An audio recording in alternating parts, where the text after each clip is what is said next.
Hello दोस्तों, आपके अपने चैनल एसजी नॉवल वर्ल्ड में आप सबका स्वागत है। ऐसे ही रोचक स्टोरी के लिए चैनल को सब्सक्राइब जरूर कर लीजिए। आइए अब एपिसोड कंटिन्यू करते हैं। एपिसोड 11 कॉन्ट्रैक्ट मैरिज और बच्चा। आदित्य ने अपनी गन तमन्ना की तरफ पॉइंट कर दी थी। इस वक्त आदित्य किसी सनकी से कम नहीं लग रहा था। तमन्ना उससे बहुत डर गई थी। ऐसा माहौल देखकर कृष ने आदित्य के गुस्से को शांत कराते हुए कहा, भाई शांत हो जाइए और ठंडे दिमाग से सोचिए, और आप बेकार की टेंशन मत लीजिए। ये लड़की शादी जरूर करेगी। उद्धरण चिन्ह। तमन्ना ने हैरानी से कृष की बात सुनी, पर तभी उसने देखा कि आदित्य ने अपनी गन वापस रख ली है और सीधा बैठ गया है। तमन्ना ने अपनी सांसों को काबू कर शांत बैठ गई। कुछ देर में उनकी कार एक बंगलो के पास आकर रुक गई। ड्राइवर ने कृष और आदित्य के लिए कार का डोर ओपन किया। तमन्ना भी बाहर आई। उसकी नजर सामने आलीशान बंगले पर गई। आलीशान बंगले तो तमन्ना ने बहुत देखे थे, पर इस वक्त उसके आंखों के आगे जो बांग्ला था वो काफी सुंदर था। आसपास गार्ड्स का सख्त पहरा था। कृष और आदित्य ने एक नजर तमन्ना को देखा और अंदर जाने लगे। तमन्ना ने उन्हें जाते देखा तो फौरन वहां से भागने लगी, पर गार्ड्स ने उसे पकड़ लिया। उसकी इस हरकत पर आदित्य को गुस्सा आया। वो सामने सोफे पर बैठकर तमन्ना को डांट कर बोला, क्या तुम थोड़े वक्त के लिए शांत नहीं रह सकती हो?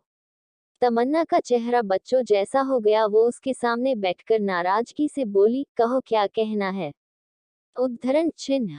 कृष भी सामने सोफे पर बैठ गया। उसने तमन्ना से कहा, जानता हूं कि तुम हो कौन, और तुम्हारे बॉयफ्रेंड वरुण तुम्हारी दुश्मन प्राची ने तुम्हारे साथ क्या किया। तमन्ना ने जब ये सब सुना तो वो हैरान हुई, ये जानकर कि इन्हें कैसे पता। अगले ही पल वो खुद से बोली, भला धनराज गिर जिसकी इंफॉर्मेशन चाहते हैं वो उसे हासिल कर ही लेते हैं। तमन्ना ने उन दोनों से कहा, तो इन सब का क्या लेना देना है? आदित्य ने अपना एक पैर दूसरे पैर पर चढ़ाते हुए कहा, मुझसे कॉन्ट्रैक्ट मैरिज कर लो। उद्धरण चिन्ह। क्या मैरिज, और वो भी कॉन्ट्रैक्ट? तमन्ना ने चौंक कर पूछा। कृष ने उसे शांति से कहा, इसमें हैरान करने वाली कोई बात नहीं है। इस मैरिज को आगे चलकर तुम जब चाहो तब खत्म कर सकती हो। किसी को इसकी भनक तक नहीं होगी। उद्धरण चिन्ह। तमन्ना सोच में पड़ गई। आज उसके साथ आखिर हो क्या रहा है? आदित्य ने उसे ऐसे सोच में देखा तो उससे कहा, इस मैरिज में तुम्हें सब मिलेगा, रुपया, पैसा, शोहरत, सब कुछ। बदले में मुझे तुमसे एक चीज चाहिए। उद्धरण चिन्ह। जब आदित्य ने ये कहा कि उसे एक चीज चाहिए तो तमन्ना की आंखें छोटी हो गई। वाकई तुम पक्के बिजनेसमैन हो। वसूली करना तो कोई तुमसे सीखे। उद्धरण चिन्ह। आदित्य ने उसे ईविल स्माइल दी। तमन्ना ने अपने हाथ बांधकर पूछा, वैसे क्या चाहिए तुम्हें? जरा मैं भी तो जानूं, ऐसी क्या चीज है जो देश के सबसे बड़े बिजनेसमैन को मुझसे चाहिए। तमन्ना के हिसाब से इतने अमीर आदमी के पास किसी चीज की कोई कमी नहीं है, तो अब आदित्य को ऐसा क्या चाहिए? इस पर कृष और आदित्य ने एक दूसरे को देखा और फिर सामने तमन्ना को। कृष ने अपना गला साफ करते हुए कहा, न तो तुम शादी करना चाहती हो, ना तो भाई शादी करना चाहते हैं, पर एक मजबूरी है, इसलिए भाई ने ये कदम उठाया है। उद्धरण चिन्ह। तमन्ना ने उसकी गोल गोल बातों को सुना तो उससे कहा, साफ साफ कहो, कहना क्या है? आखिर क्या चाहिए तुम्हें? बच्चा। आदित्य ने एक शब्द में जवाब दिया। बच्चा सुनकर तमन्ना को यकीन नहीं हुआ कि उसने क्या सुना। उसने फिर से पूछा, शायद मैंने कुछ गलत सुना है। कहते हुए उसके होठों पर नकली मुस्कान थी। पर कृष ने उससे कहा, तुमने गलत नहीं सुना है, वाकई में एक बच्चा ही चाहिए। उद्धरण चिन्ह। तमन्ना का दिमाग बिल्कुल ही सुन्न हो गया। उसे समझ ही नहीं आया कि वो क्या जवाब दे। उसने उन दोनों से कहा, अगर तुम लोग ये जानते हो कि मैं एक एक्ट्रेस हूँ, तो तुम्हें ये भी पता होगा कि एक एक्ट्रेस के लिए उसकी प्रेगनेंसी बहुत कॉम्प्लिकेटेड होती है। आदित्य ने तमन्ना को ऊपर से नीचे तक देखा। दिखने में तमन्ना बुरी नहीं थी, पर आदित्य के दिमाग पर इस वक्त भव्या का नशा छाया हुआ था। उसकी दादी भव्या से उसे शादी करने देगी नहीं। अगर वो इस खानदान को वारिस दे दे तो बदले में वो भव्या से शादी करने की शर्त उनके सामने रख सकता है। कृष ने तमन्ना को समझाते हुए कहा, तुम इसकी चिंता बिल्कुल मत करो, ये बहुत ही सीक्रेट तरीके से होगा। ऐसी कोई भी खबर बाहर नहीं जाएगी और तुम्हारे करियर का इस पर कोई असर नहीं होगा। इस बात की गारंटी कृष धनराज गिर की तरफ से। उद्धरण चिन्ह। तमन्ना ने उसे मना करते हुए कहा, अगर आपको बच्चा चाहिए तो आप किसी और औरत को ढूंढ लीजिए, मुझे ये शर्त मंजूर नहीं। इतना कहकर वो जाने लगी। तमन्ना के पास आज भले ही कुछ ना हो, पर किसी के बच्चे की मां बनना और अपना बच्चा उसे सौंप देना ये बहुत बड़ी बात होती है। तमन्ना को अब ऐसा लग रहा था कि आदित्य को शादी नहीं करनी है, पर इसका मतलब ये तो नहीं कि वो उसे इन सब के बीच घसीट ले। आदित्य वाकई बहुत दुष्ट आदमी है। कृष ने आदित्य को देखा तो आदित्य ने तेज आवाज में कहा, तमन्ना आहूजा, जाते हुए अपना तोहफा लेकर जाओ। उद्धरण चिन्ह। तमन्ना अपना नाम सुनकर रुकी और तोहफे की बात सुनकर पीछे मुड़कर देखती है। तभी एक कमरे से दो आदमी गन पॉइंट पर एक लड़की को लेकर आते हैं। वो लड़की बहुत डरी हुई थी, उसने इस वक्त जीन्स पैंट और डॉक्टर का कोट पहना हुआ था, साफ तौर से वो एक डॉक्टर थी। उस डॉक्टर को देखकर तमन्ना ने हैरानी से कहा, डॉक्टर दीदी आप यहाँ। उद्धरण चिन्ह। एपक 12 कर लो मुझसे शादी। उस डॉक्टर को देखकर तमन्ना ने हैरानी से कहा, डॉक्टर दीदी आप यहाँ। उद्धरण चिन्ह। इस पर उस डॉक्टर ने अपने आसपास डरावने गार्ड को देखा और तमन्ना से कहा, तुझे सरप्राइज देने इंडिया आई थी। मुझे नहीं पता था कि यहाँ आकर मुझे इतना डरावना सरप्राइज मिलेगा, कहकर उसने डर से अपना गला गिटका। तमन्ना की डॉक्टर दीदी उसे सरप्राइज करने के लिए यहाँ आई थी, पर एयरपोर्ट से उसे सीधा यहाँ लेकर आया गया था। तमन्ना ने आदित्य से कहा, तुम सन की डेविल धनराज गिर, मैं कहती हूँ छोड़ो मेरी दीदी को, वरना अंजाम अच्छा नहीं होगा। आदित्य ने किसी राजा की तरह कहा, आदित्य धनराज गिर अंजाम से नहीं डरता। अगर तुम्हें अपनी दोस्त की जान प्यारी है तो मुझसे शादी करो, वरना मेरी गोली का निशाना तुम्हारी दीदी होंगी। उद्धरण चिन्ह। तमन्ना ने आदित्य को खा जाने वाली नजरों से देखा, आखिर तुम में दिल है भी या नहीं? मासूम लोगों की जान के पीछे क्यों पड़े हो? आदित्य ने उससे कहा, तुम्हारा दिल बहुत बड़ा है, दिखाओ अपनी दरिया दिल, कर लो मुझसे शादी, तुम्हारी दोस्त की जान बच जाएगी, मुझे एक बच्चा मिल जाएगा। उद्धरण चिन्ह। तमन्ना अब बहुत ज्यादा परेशान हो गई थी। वही डॉक्टर दीदी ने तमन्ना से रिक्वेस्ट करते हुए कहा, अरे तमन्ना सोच क्या रही है, कर लेना शादी, इतना हैंडसम आदमी तुझे शादी करना चाहता है। हैंडसम होने के साथ अमीर है, बड़े महलों में राज करेगी तू, पर भगवान के लिए मुझे बचा ले। तमन्ना ने अपनी डॉक्टर दीदी की तरफ देखा जो डर से पसीने से भीग चुकी थी। तमन्ना ने उसे कहा, पर बच्चा। डॉक्टर दीदी ने उससे कहा, बेवकूफ लड़की, जान सलामत रहेगी तो एक या पूरी क्रिकेट टीम खड़ी कर लेना बच्चों की, पर मुझे बचा ले। उद्धरण चिन्ह। कृष ने उसकी डॉक्टर दीदी को ऐसे रोते देखा तो उसे अंदर ही अंदर बड़ी हंसी आ रही थी। उसने डॉक्टर से तमन्ना की ओर इशारा कर कहा, हाँ दीदी, समझाइए इसे। उद्धरण चिन्ह। तमन्ना ने कृष से खिसियाते हुए कहा, चुप करो, कहकर उसने आदित्य को नफरत से देखा। तुम मेरे बारे में जानते हो, पर मैं तुम्हें नहीं जानती, भला मैं अजनबी से शादी कैसे कर लूं? उद्धरण चिन्ह। आदित्य ने उसे देखकर मन ही मन कहा, तुम्हारे बारे में जानकर भी मुझे ऐसा क्यों लग रहा है कि तुम मेरे लिए अजनबी हो। मेरे अजनबी। आदित्य को कोई जवाब न देता देख तमन्ना के पास अब कोई रास्ता नहीं था। सिर्फ अपने स्वार्थ के लिए वो अपनी डॉक्टर दीदी की जान दांव पर नहीं लगा सकती। तमन्ना आदित्य से शादी के लिए मान गई। आदित्य के होठों पर डेविल मुस्कान आ गई। जल्द ही कॉन्ट्रैक्ट पेपर के साथ उनकी शादी हो गई। आदित्य और तमन्ना दोनों ने ही पेपर पर सिग्नेचर कर दिया। आदित्य के लिए शादी का एक ही मकसद था कि तमन्ना को आदित्य को उसका बच्चा देना होगा।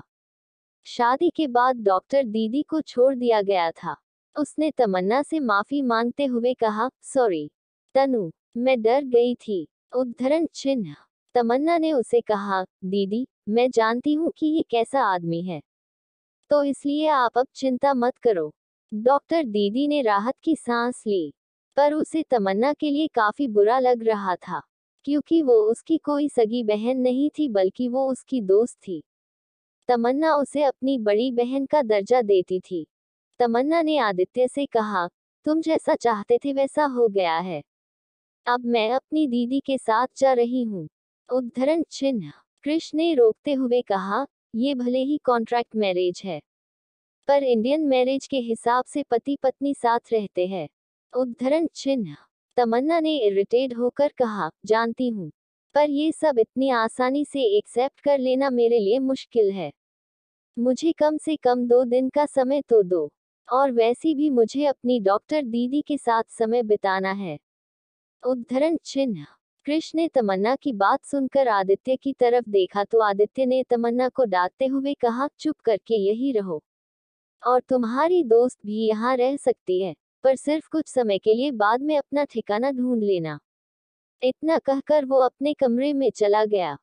कृष ने सर्वेंट से कहा, अपनी मैडम और उनकी दोस्त का ख्याल रखना, उनकी खिदमत में कोई कमी नहीं आनी चाहिए। इतना कहकर वो भी अपने कमरे में चला गया। उनके जाने के बाद मेड तमन्ना के पास आई और कहा, मैडम आइए, मैं आपको आपका कमरा दिखाती हूँ। उद्धरण चिन्ह। तमन्ना ने अपनी दोस्त की तरफ देखा, उसने हाँ में सर हिलाया। वो दोनों ही मेड के पीछे कमरे तक आए। कमरा वाकई में काफी सुंदर था। उस मेड ने तमन्ना से कहा, अगर आपको कुछ चाहिए तो। उद्धरण चिन्ह। तमन्ना ने उससे कहा, नहीं, हमें कुछ देर के लिए अकेला छोड़ दो। मेड उसकी बात मानकर वहां से चली गई। उसके जाने के बाद तमन्ना ने डॉक्टर दीदी की तरफ देखा जो बेड पर लेटकर आराम कर रही थी। तमन्ना ने उससे कहा, दीक्षा दी, कुछ करिए भला, मैं अब क्या करूं। उद्धरण चिन्ह। दीक्षा ने ठीक से बैठकर कहा, फिलहाल मैं फ्रेश होकर आती हूँ। ठंडे पानी से शावर लेने के बाद मेरा दिमाग चले। इतना कह के वो अपने बैग से कपड़े लेती है और शावर लेने जाती है। तमन्ना ने अपना सर पकड़ लिया। उसे बहुत रोना आ रहा था, हर कोई सिर्फ उसका इस्तेमाल करता था। पहले वरुण ने अपनी कंपनी के फायदे के लिए उसका इस्तेमाल किया और अब आदित्य ने सिर्फ और सिर्फ बच्चे के लिए उसका इस्तेमाल किया। आदित्य अपने कमरे में शावर ले चुका था। वो बालकनी में आकर सिगरेट के लंबे लंबे कश ले रहा था। इस वक्त उसने सिर्फ हल्की टी शर्ट और लोअर पहनी हुई थी। आदित्य इसमें भी बहुत हैंडसम लग रहा था। आदित्य ने खुद से कहा, बस एक बार बच्चा हो जाए, उसके बाद मैं और भव्या, उसके बाद मुझे किसी से कोई मतलब नहीं। कहकर उसने सिगरेट फेंका और कमरे से बाहर चला आया। एपिसोड 12, कर लो मुझसे शादी। उस डॉक्टर को देखकर तमन्ना ने हैरानी से कहा, डॉक्टर दीदी आप यहाँ। उद्धरण चिन्ह। इस पर उस डॉक्टर ने अपने आसपास डरावने गार्ड को देखा और तमन्ना से कहा, तुझे सरप्राइज देने इंडिया आई थी। मुझे नहीं पता था कि यहाँ आकर मुझे इतना डरावना सरप्राइज मिलेगा। कहकर उसने डर से अपना गला गिटका। तमन्ना की डॉक्टर दीदी उसे सरप्राइज करने के लिए यहाँ आई थी, पर एयरपोर्ट से उसे सीधा यहाँ लेकर आया गया था। तमन्ना ने आदित्य से कहा, तुम सन की डेविल धनराज गिर, मैं कहती हूँ छोड़ो मेरी दीदी को, वरना अंजाम अच्छा नहीं होगा। आदित्य ने किसी राजा की तरह कहा, आदित्य धनराजगिर अंजाम से नहीं डरता। अगर तुम्हें अपनी दोस्त की जान प्यारी है तो मुझसे शादी करो, वरना मेरी गोली का निशाना तुम्हारी दीदी होंगी। उद्धरण चिन्ह। तमन्ना ने आदित्य को खा जाने वाली नजरों से देखा, आखिर तुम में दिल है भी या नहीं? मासूम लोगों की जान के पीछे क्यों पड़े हो? आदित्य ने उससे कहा, तुम्हारा दिल बहुत बड़ा है, दिखाओ अपनी दरिया दिल, कर लो मुझसे शादी, तुम्हारी दोस्त की जान बच जाएगी, मुझे एक बच्चा मिल जाएगा। उद्धरण चिन्ह। तमन्ना अब बहुत ज्यादा परेशान हो गई थी। वही डॉक्टर दीदी ने तमन्ना से रिक्वेस्ट करते हुए कहा, अरे तमन्ना सोच क्या रही है, कर लेना शादी, इतना हैंडसम आदमी तुझे शादी करना चाहता है। हैंडसम होने के साथ अमीर है, बड़े महलों में राज करेगी तू, पर भगवान के लिए मुझे बचा ले। तमन्ना ने अपनी डॉक्टर दीदी की तरफ देखा जो डर से पसीने से भीग चुकी थी। तमन्ना ने उसे कहा, पर बच्चा। डॉक्टर दीदी ने उससे कहा, बेवकूफ लड़की, जान सलामत रहेगी तो एक या पूरी क्रिकेट टीम खड़ी कर लेना बच्चों की, पर मुझे बचा ले। उद्धरण चिन्ह। कृष ने उसकी डॉक्टर दीदी को ऐसे रोते देखा तो उसे अंदर ही अंदर बड़ी हंसी आ रही थी। उसने डॉक्टर से तमन्ना की ओर इशारा कर कहा, हाँ दीदी, समझाइए इसे। उद्धरण चिन्ह। तमन्ना ने कृष से खिसियाते हुए कहा, चुप करो, कहकर उसने आदित्य को नफरत से देखा। तुम मेरे बारे में जानते हो, पर मैं तुम्हें नहीं जानती। भला मैं अजनबी से शादी कैसे कर लूं? उद्धरण चिन्ह। आदित्य ने उसे देखकर मन ही मन कहा, तुम्हारे बारे में जानकर भी मुझे ऐसा क्यों लग रहा है कि तुम मेरे लिए अजनबी हो। मेरे अजनबी। आदित्य को कोई जवाब न देता देख तमन्ना के पास अब कोई रास्ता नहीं था। सिर्फ अपने स्वार्थ के लिए वो अपनी डॉक्टर दीदी की जान दांव पर नहीं लगा सकती। तमन्ना आदित्य से शादी के लिए मान गई। आदित्य के होठों पर डेविल मुस्कान आ गई। जल्द ही कॉन्ट्रैक्ट पेपर के साथ उनकी शादी हो गई। आदित्य और तमन्ना दोनों ने ही पेपर पर सिग्नेचर कर दिया। आदित्य के लिए शादी का एक ही मकसद था कि तमन्ना को आदित्य को उसका बच्चा देना होगा। शादी के बाद डॉक्टर दीदी को छोड़ दिया गया था। उसने तमन्ना से माफी मांगते हुए कहा, सॉरी तनु, मैं डर गई थी। उद्धरण चिन्ह। तमन्ना ने उसे कहा, दीदी, मैं जानती हूँ कि ये कैसा आदमी है, तो इसलिए आप अब चिंता मत करो। डॉक्टर दीदी ने राहत की सांस ली, पर उसे तमन्ना के लिए काफी बुरा लग रहा था, क्योंकि वो उसकी कोई सगी बहन नहीं थी बल्कि वो उसकी दोस्त थी। तमन्ना उसे अपनी बड़ी बहन का दर्जा देती थी। तमन्ना ने आदित्य से कहा, तुम जैसा चाहते थे वैसा हो गया है, अब मैं अपनी दीदी के साथ जा रही हूँ। उद्धरण चिन्ह। कृष ने रोकते हुए कहा, ये भले ही कॉन्ट्रैक्ट मैरिज है, पर इंडियन मैरिज के हिसाब से पति पत्नी साथ रहते हैं। उद्धरण चिन्ह। तमन्ना ने इरिटेट होकर कहा, जानती हूँ, पर ये सब इतनी आसानी से एक्सेप्ट कर लेना मेरे लिए मुश्किल है। मुझे कम से कम 2 दिन का समय तो दो, और वैसे भी मुझे अपनी डॉक्टर दीदी के साथ समय बिताना है। उद्धरण चिन्ह। कृष ने तमन्ना की बात सुनकर आदित्य की तरफ देखा तो आदित्य ने तमन्ना को डांटते हुए कहा, चुप करके यही रहो, और तुम्हारी दोस्त भी यहाँ रह सकती है, पर सिर्फ कुछ समय के लिए, बाद में अपना ठिकाना ढूंढ लेना। इतना कहकर वो अपने कमरे में चला गया। कृष ने सर्वेंट से कहा, अपनी मैडम और उनकी दोस्त का ख्याल रखना, उनकी खिदमत में कोई कमी नहीं आनी चाहिए। इतना कहकर वो भी अपने कमरे में चला गया। उनके जाने के बाद मेड तमन्ना के पास आई और कहा, मैडम आइए, मैं आपको आपका कमरा दिखाती हूँ। उद्धरण चिन्ह। तमन्ना ने अपनी दोस्त की तरफ देखा, उसने हाँ में सर हिलाया। वो दोनों ही मेड के पीछे कमरे तक आए। कमरा वाकई में काफी सुंदर था। उस मेड ने तमन्ना से कहा, अगर आपको कुछ चाहिए तो।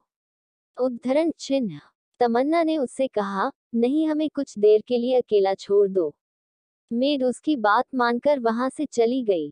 उसके जाने के बाद तमन्ना ने डॉक्टर दीदी की तरफ देखा जो बेड पर लेटकर आराम कर रही थी।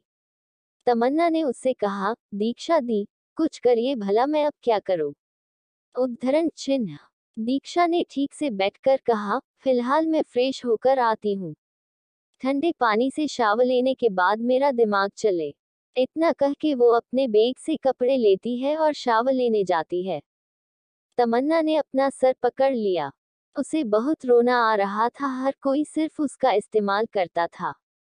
पहले वरुण ने अपनी कंपनी के फायदे के लिए उसका इस्तेमाल किया और अब आदित्य ने सिर्फ और सिर्फ बच्चे के लिए उसका इस्तेमाल किया। आदित्य अपने कमरे में शावर ले चुका था। वो बालकनी में आकर सिगरेट के लंबे लंबे कश ले रहा था। इस वक्त उसने सिर्फ हल्की टी शर्ट और लोअर पहनी हुई थी। आदित्य इसमें भी बहुत हैंडसम लग रहा था। आदित्य ने खुद से कहा, बस एक बार बच्चा हो जाए, उसके बाद मैं और भव्या, उसके बाद मुझे किसी से कोई मतलब नहीं। कहकर उसने सिगरेट फेंका और कमरे से बाहर चला आया। एपिसोड 13, तुम अपनी सुहागरात मनाओ। रात के वक्त आदित्य और कृष नीचे आए तो सामने का नजारा देखकर हैरान हुए। सामने तमन्ना और दीक्षा टेबल पर बैठकर मजे से खाना खा रही थी। उन्हें देखकर ऐसा लग रहा था जैसे वो सदियों से भूखी हो। तमन्ना ने चिकन की लेग पीस खाते हुए कहा, वाओ, इतनी लड़ाई करने के बाद एक अच्छा खाना नसीब हुआ है। दीक्षा ने चिकन बिरयानी खाते हुए कहा, मुझे तो एयरपोर्ट से आने के बाद अब जाकर कुछ खाना नसीब हुआ है। उद्धरण चिन्ह। तमन्ना ने उससे कहा, वैसे मानना पड़ेगा, अमीर पति होने के अपने फायदे हैं। दीक्षा ने बोला, इसलिए तो तुझसे कहा कि शादी कर ले, वरना मेरी बलि चढ़ जाती। तमन्ना ने उससे कहा, कोई नहीं, अभी अच्छा अच्छा खाना खाओ और ढेर सारा आराम करो। दीक्षा ने उसे छेड़ते हुए कहा, आराम मैं करूंगी, तुम अपनी सुहागरात मनाओ। उद्धरण चिन्ह। तमन्ना ने आंखें बड़ी करते हुए कहा, कुछ भी मत बोलो। उद्धरण चिन्ह। दीक्षा ने उसे समझाते हुए कहा, मैं तो सच बोल रही हूँ, शादी हुई है, उसे बच्चा चाहिए, तो शुरुआत तो करनी होगी। अच्छे से खाओ और तंदुरुस्ती के साथ बेड पर अपनी परफॉर्मेंस दिखाओ। उद्धरण चिन्ह। उसके कहने पर तमन्ना को शर्म और गुस्सा बहुत आ रहा था। उसने दीक्षा से कहा, ज्यादा बोलो मत, नहीं तो इस चिकन की तरह तुम्हारा पैर मेरे हाथ में होगा। उद्धरण चिन्ह। उनकी इन सब बातों के दौरान आदित्य और कृष वहां आए। उन्हें आता देखकर तमन्ना और दीक्षा ने अपना सर नीचे कर लिया। कृष ने अपनी टेबल पर बैठते हुए कहा, वैसे हमारे आने से पहले ही डिनर शुरू कर लिया। दीक्षा ने उसकी तरफ एक नजर देखा पर कुछ कहा नहीं। आदित्य टेबल पर बैठा तो सर्वेंट ने उसे काफी एलिगेंट तरीके से खाना परोसा। आदित्य ने एक नजर तमन्ना पर डाली जो हाथों से खाना खा रही थी। उसने कुछ कहा नहीं। टेबल पर शांति का माहौल था। कृष ने तमन्ना की तरफ देखकर दीक्षा से पूछा, वैसे हमारे आने से पहले क्या बात हो रही थी? ये सुनकर तमन्ना को खांसी आ गई। उसने कृष और आदित्य की तरफ देखा और चिकन लेग पीस उठाकर चबाकर खाने लगी, ऐसे जैसे वो उन दो आदमियों को खा जाएगी। उसका ऐसा रिएक्शन देखकर कृष चुप करके खाने लगा। खाना खाने के बाद दीक्षा और तमन्ना अपने रूम में जाने लगे तो आदित्य ने तमन्ना से कहा, तुम्हारा कमरा वो नहीं है। तमन्ना ने उसकी तरफ देखा और उसे कहा, हे, माना कि हमारी शादी हुई है पर हम अब भी अजनबी है, तो अगर तुम ऐसा वैसा करोगे तो। इसके आगे वो कुछ बोलती उससे पहले आदित्य तेज कदमों से उसके पास आकर उसे अपने कंधे पर उठाकर अपने रूम में लेकर जाने लगा।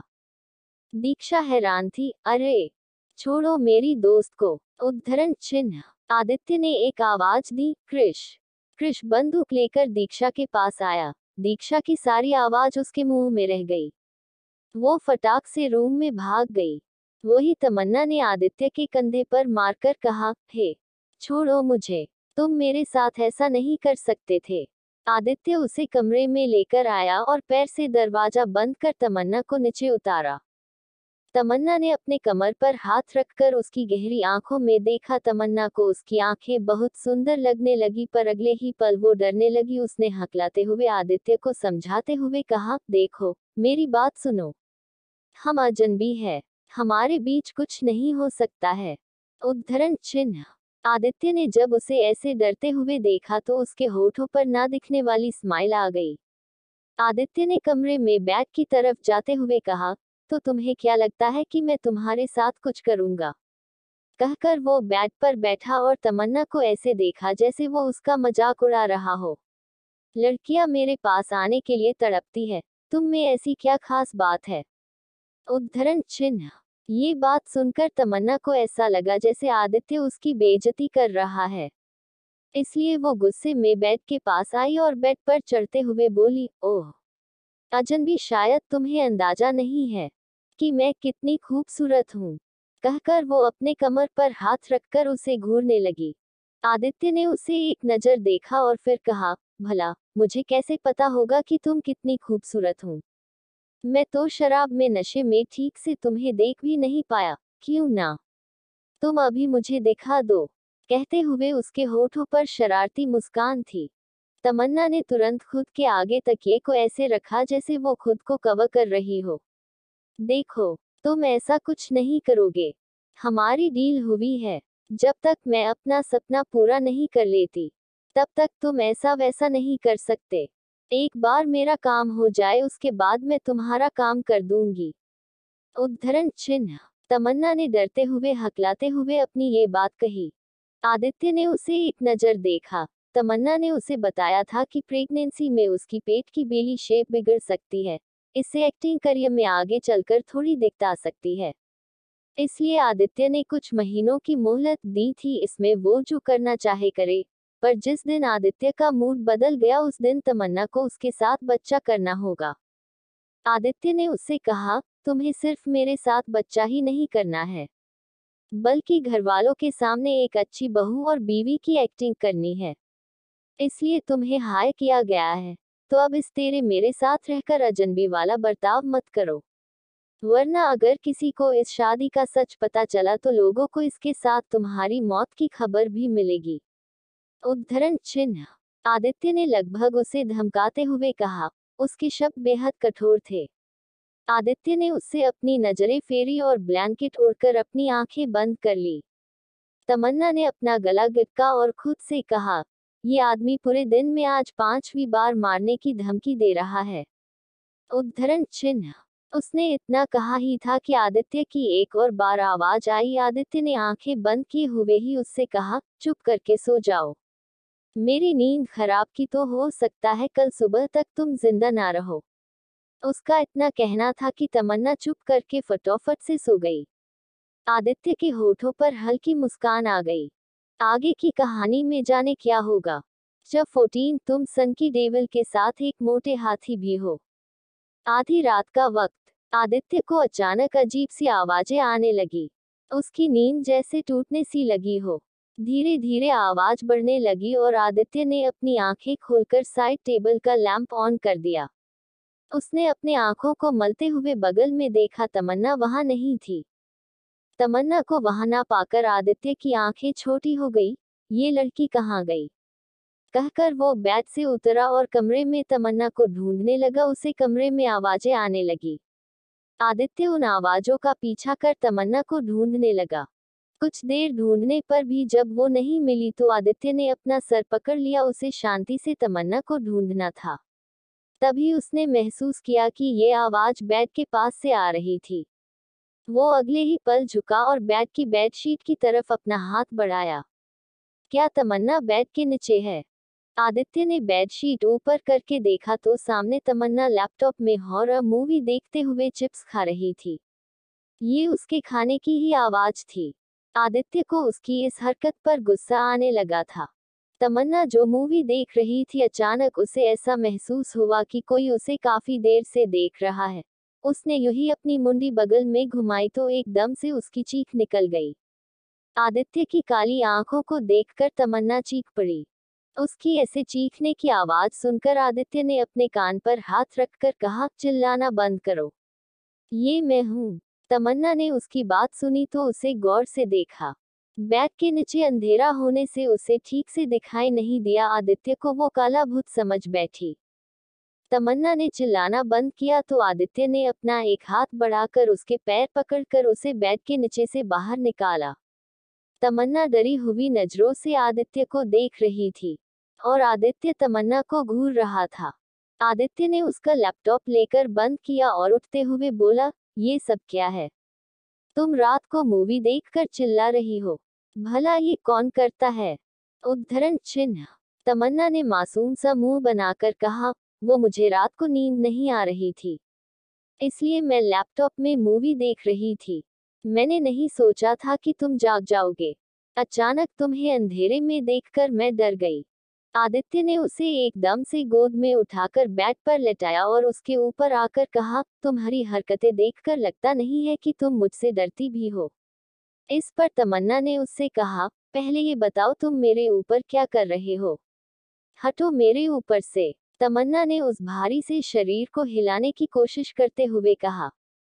आदित्य ने उसे कस के बाहों में पकड़ा और कहा, नहीं, तुम फिर भाग जाओगी और फिर से शोर होगा, इसलिए अब चुप करके सो जाओ। तमन्ना इतना तो समझ गई थी कि आदित्य बहुत डोमिनेटिंग है। तमन्ना ने एक बार और रिक्वेस्ट करते हुए कहा, प्लीज आदित्य मुझे ऐसे मत पकड़ो। उद्धरण चिन्ह। तमन्ना ने बहुत प्यार से कहा था।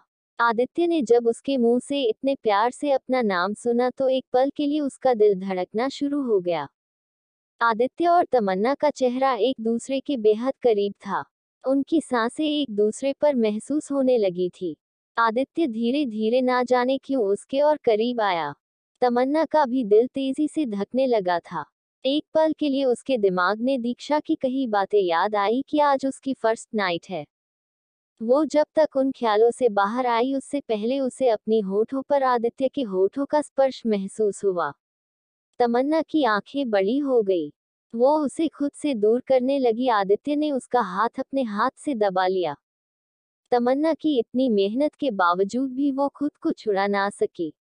तमन्ना ने खुद को ढीला छोड़ा तो आदित्य उसे मन भर कर प्यार करने लगा।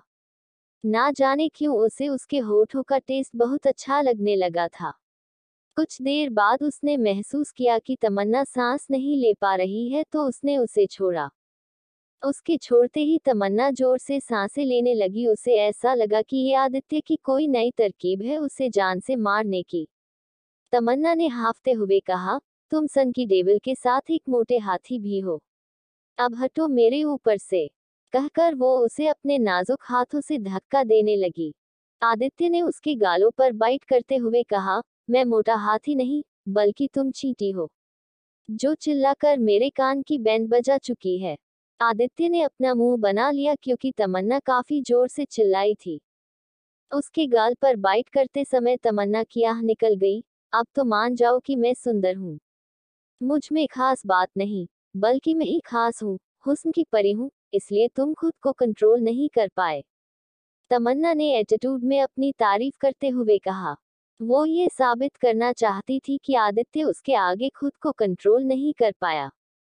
आदित्य ने उसके एटीट्यूड को देखा और कहा, रात को झूठ बोलना अच्छी बात नहीं।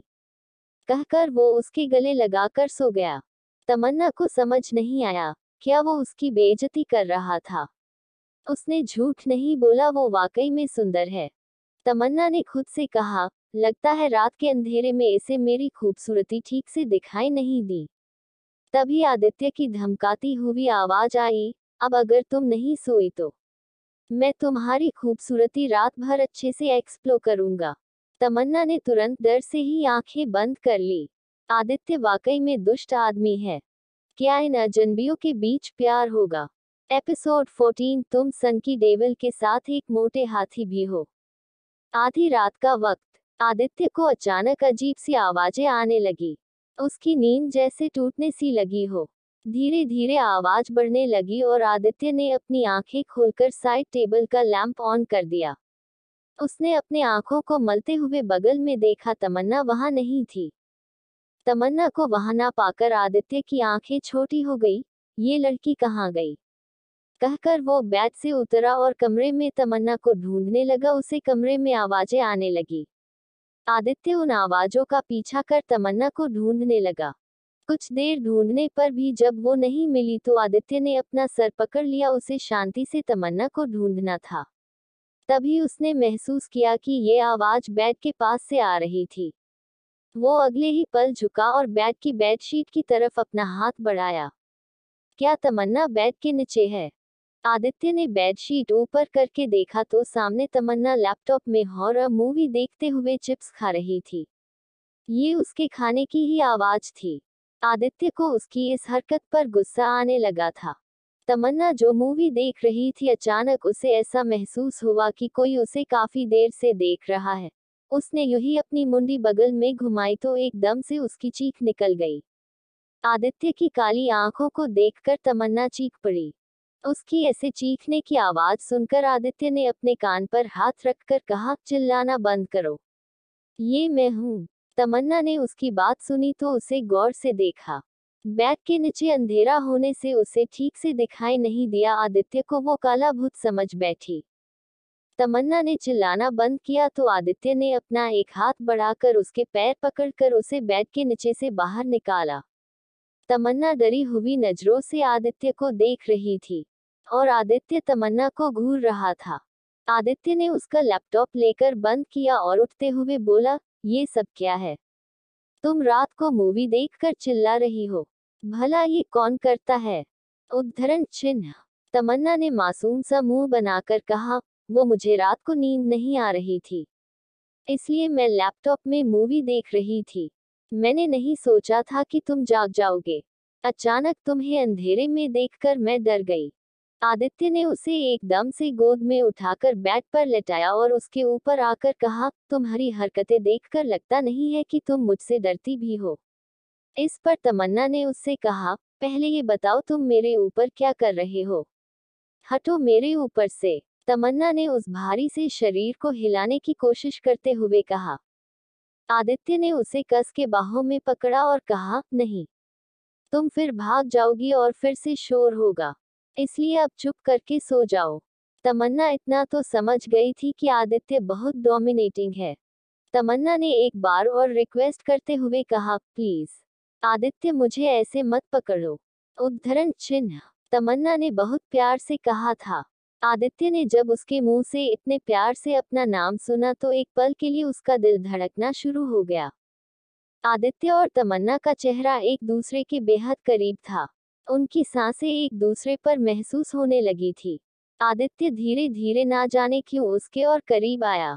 तमन्ना का भी दिल तेजी से धड़कने लगा था। एक पल के लिए उसके दिमाग ने दीक्षा की कही बातें याद आई कि आज उसकी फर्स्ट नाइट है। वो जब तक उन ख्यालों से बाहर आई उससे पहले उसे अपनी होठों पर आदित्य के होठों का स्पर्श महसूस हुआ। तमन्ना की आंखें बड़ी हो गई। वो उसे खुद से दूर करने लगी। आदित्य ने उसका हाथ अपने हाथ से दबा लिया। तमन्ना की इतनी मेहनत के बावजूद भी वो खुद को छुड़ा ना सकी। तमन्ना ने खुद को ढीला छोड़ा तो आदित्य उसे मन भर कर प्यार करने लगा।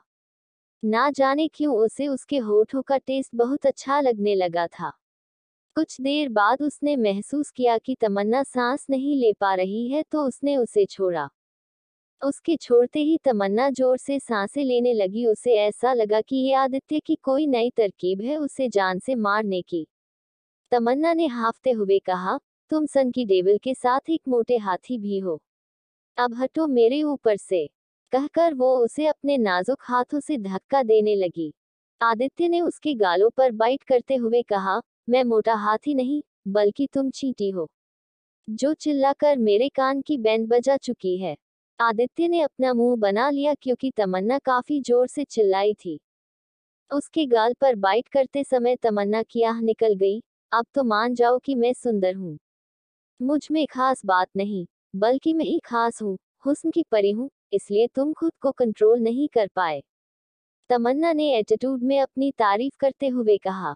वो ये साबित करना चाहती थी कि आदित्य उसके आगे खुद को कंट्रोल नहीं कर पाया। आदित्य ने उसके एटीट्यूड को देखा और कहा, रात को झूठ बोलना अच्छी बात नहीं। कहकर वो उसके गले लगाकर सो गया। तमन्ना को समझ नहीं आया, क्या वो उसकी बेइज्जती कर रहा था। उसने झूठ नहीं बोला, वो वाकई में सुंदर है। तमन्ना ने खुद से कहा, लगता है रात के अंधेरे में इसे मेरी खूबसूरती ठीक से दिखाई नहीं दी।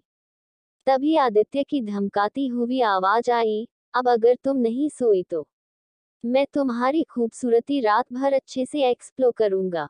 तमन्ना ने तुरंत डर से ही आंखें बंद कर ली। आदित्य वाकई में दुष्ट आदमी है। क्या इन अजनबियों के बीच प्यार होगा? एपिसोड 15, मैं नफरत करता हूँ तुमसे। अगली सुबह आदित्य जब उठा तो उसने अपने सामने मासूम सा देखा। तमन्ना उसके बाहों में सो रही थी। उसके चेहरे पर बहुत सुकून था। आदित्य ने देखा उसके चेहरे पर एक बाल की लट है। अचानक आदित्य का उठा और उसने बड़े प्यार से तमन्ना के बालों को पीछे किया। तभी तमन्ना नींद में करवट लेती है और उसका हाथ आदित्य के गाल पर जा लगता है। आदित्य की आंखें बड़ी हो गई। क्या इस लड़की ने अभी अभी मुझे थप्पड़ मारा है? कहते हुए वो तमन्ना को खा जाने वाली नजरों से देखा। हालांकि वो थप्पड़ बहुत हल्का था, पर सामने आदित्य धनराज गिर जो बहुत बड़ी ईगो वाला इंसान है, उसे ये थप्पड़ कैसे हजम हो। वो उठा और उसने एक नजर घड़ी में समय देखा जहां पर 8 बज रहे थे। उसे यकीन नहीं हुआ कि घड़ी में 8 बज गए। आदित्य की आदत के हिसाब से वो 4 बजे उठकर जिम जाता है। पर अभी आदित्य को याद आया कि कल रात तमन्ना की शरारतों की वजह से उसे देर हुई। आदित्य अपनी जगह से उठा और तमन्ना को अपनी बाहों में उठाया। तमन्ना नींद में होने के कारण खुद को किसी बादलों पर समझती है, पर कुछ देर बाद उसकी नींद झटके से खुल जाती है। तमन्ना अचानक ही अपना हाथ पाँव मारने लगती है, बचाओ बचाओ, मैं डूब रही हूँ बचाओ।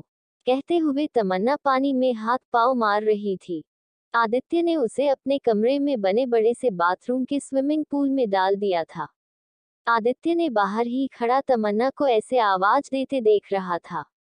जब उसने सुना कि तमन्ना डूब रही है तो उसने गौर किया कि तमन्ना को तैरना नहीं आता। आदित्य पानी में आया और उसने उसे सीधे से खड़ा किया। तमन्ना उसे पकड़कर खड़ी हुई, जोर जोर से सांस लेने के साथ खांस भी रही थी। तमन्ना की हालत वाकई में खराब हो गई थी। आदित्य ने उससे पूछा, क्या तुम्हें तैरना भी नहीं आता है क्या? आदित्य की बात सुनकर तमन्ना को बहुत गुस्सा आया। उसने उसे खुद से दूर धक्का देकर गुस्से में कहा, तुमने ये किया ना? तुम्हारी हिम्मत भी कैसी हुई मेरे साथ ऐसा करने की?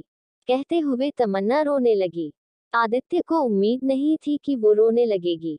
आदित्य ने उसकी तरफ अपना हाथ बढ़ाया तो तमन्ना ने उसका हाथ झटका और कहा, मत छुओ मुझे, मैं क्या खिलौना हूँ जो तुम मेरे साथ ऐसा बर्ताव करते हो? क्या किया है मैंने जो तुम मुझे पानी में लेकर आए? अगर तुम्हें मुझे मारना ही है तो एक बार में मार क्यों नहीं देते? इस तरह धमकी देकर हर वक्त डराते हो। तुम्हारे सिन में दिल है भी या नहीं? उद्धरण चिन्ह। ये सब सुनकर आदित्य का चेहरा बिगड़ गया। उसे एहसास हुआ कि उसने गलत किया है, पर भला वो इसे कैसे स्वीकार कर ले। उसने उससे रूखे स्वर में कहा, तुम्हारी वजह से मैं लेट उठा। मुझे नहीं पता था कि तुम्हें तैरना नहीं आता। कहकर आदित्य उस पूल से बाहर आया। तमन्ना ने गुस्से में अपना हाथ पानी में मारा। काश वो इस आदमी को जान से मार सकती। तमन्ना पानी से बाहर आई तो देखा दूसरे हिस्से में कांच के बाथरूम में आदित्य शावर ले रहा है। कांच कुछ ऐसा था जिससे इंसान के नीचे के पैर और उसका चेहरा दिखाई देता था। कांच के बीच का हिस्सा कुछ इस प्रकार सा था कि उसमें आदित्य की सिर्फ आकृति दिखाई दे रही थी। तमन्ना तो आदित्य को देखती रह गई। उसके सुंदर चेहरे पर से पानी गिरता जा रहा था। तमन्ना को एकाएक अपने बदन में ठंडी सी लगने लगी। तभी उसे एक आवाज आई, अगर मुझे देखना हो गया है तो बताओ, मैं शांति से शावर ले लूं। उद्धरण चिन्ह। तमन्ना हड़बड़ा गई। आदित्य की आंखें बंद थी पर भी वो महसूस कर पा रहा था कि तमन्ना उसे देख रही है। तमन्ना ने उसे मुंह बनाकर झूठ बोलते हुए कहा, मैं तुम्हें नहीं देख रही थी। आदित्य ने अपनी आंखें खोलकर उसे देखा। तमन्ना एक बार फिर डर गई। आदित्य अपने कदम बढ़ाकर उसके पास आया। तमन्ना का दिल तेजी से धड़क रहा था। आदित्य ने उसका हाथ पकड़ा और उसे शावर के नीचे लेकर आया। शावर के ठंडे पानी से तमन्ना सिनहर उठी और आदित्य के सीने से चिपक गई। ये देखकर आदित्य तिरछा मुस्कुराया और कहा, मुझे देखना नहीं है, पर मेरे करीब आना है। तमन्ना उससे दूर हुई और बोली, बकवास मत करो, तुम मुझे शावर के नीचे लेकर आए हो। उद्धरण चिन्ह। आदित्य ने उसे देखा। शावर का पानी उसके मुलायम होठों पर पड़ रहा था। आदित्य को प्यास लगने लगी। वो उसे पीना चाहता था। आदित्य को ऐसे एकटक खुद देखता पाकर तमन्ना ने उसकी नजरों का पीछा किया। जब उसे एहसास हुआ कि आदित्य की नजर उसके होठों पर है, उसके आंखों के आगे कल रात का दृश्य आ गया। तमन्ना अपने होठों पर उंगली रखती उससे पहले आदित्य के होठों ने उसके होठों को जकड़ लिया। आदित्य ने उसकी कमर पकड़ उसे खुद से चिपका लिया। तमन्ना नाकाम कोशिश करने लगी खुद को छुड़ाने की। आदित्य काफी वाइल्ड होकर उसे किस कर रहा था। तमन्ना को जब सांस लेने में तकलीफ हुई तो आदित्य ने उसे छोड़ा। उसके छोड़ते ही तमन्ना जोर से सांसें लेने लगी। ऐसा लगा जैसे उसके फेफड़े अभी बाहर आ जाएंगे। आदित्य और तमन्ना दोनों पर शावर का पानी था। दोनों एक दूसरे की आंखों में देखने लगे। तमन्ना ने धीरे से पूछा, तुम मुझसे नफरत करते हो, उसके बावजूद मेरे करीब आ रहे हो, क्यों? तमन्ना जानना चाहती थी कि क्या वो आदित्य धनराज गिर की सिर्फ हवस है या कुछ और। आदित्य ने उसे जवाब देते हुए कहा, हाँ, मैं नफरत करता हूँ तुमसे। तुम अब भी मेरे लिए अजनबी हो, पर तुम्हारे क्यों का जवाब मेरे पास नहीं। कहकर आदित्य ने उसका हाथ पकड़ा और उसे शावर रूम से बाहर निकालकर कहा, दूसरी तरफ बाथटब एरिया है, मुझे परेशान मत करो। कहकर आदित्य ने उसका हाथ छोड़ा और शावर लेने गया। आगे की कहानी में जाने क्या होगा। बाकी का नेक्स्ट एपिसोड नेक्स्ट पार्ट में कवर करेंगे। कहानी को लाइक शेयर कमेंट जरूर करें और प्लीज लाइक भी जरूर करें। Thank you.